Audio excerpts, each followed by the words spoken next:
Alright y'all, on just the second day of 2023, we have sad, tragic, and disappointing news from all across the sports world. Number one, starting with Ken Block. Rest in peace to the legend.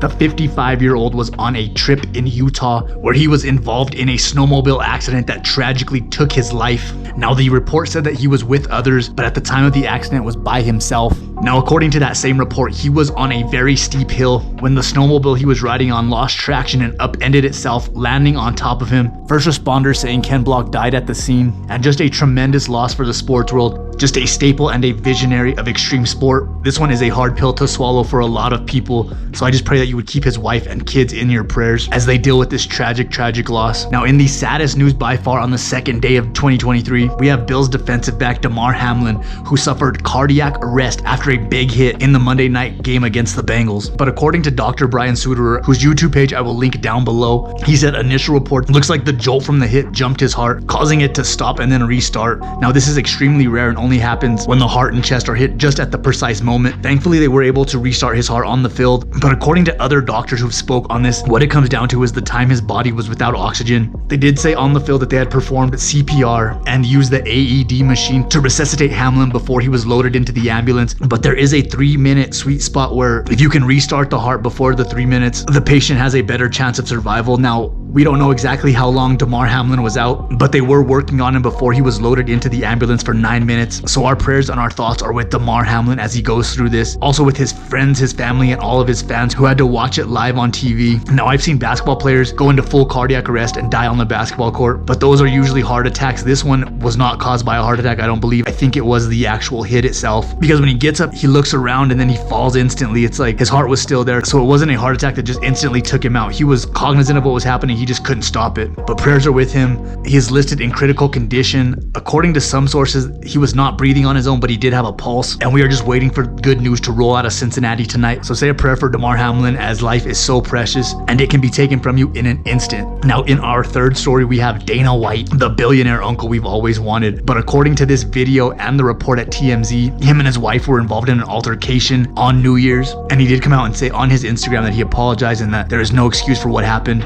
There's never, ever an excuse for a guy to put his hands on a woman. And now here I am on TMZ talking about it. But just a very bad look and just a very disappointing moment for the UFC and Dana White himself. Now it's only January 2nd and so much has already happened in the first 2 days of the year. So I urge y'all to be safe, be vigilant, be situationally aware out there, and pray. Pray is always good, right? Praying always helps. So definitely do that as well. But these have been the top 3 stories of the day. So instead of making 3 different videos, I decided to lump all 3 of these together since they did happen back to back to back. If you like this video format where there's multiple stories in one, please do let me know down in the comments. Stay tuned and subscribe so you never miss a moment. And as always, thanks for watching Curdy Flow Live.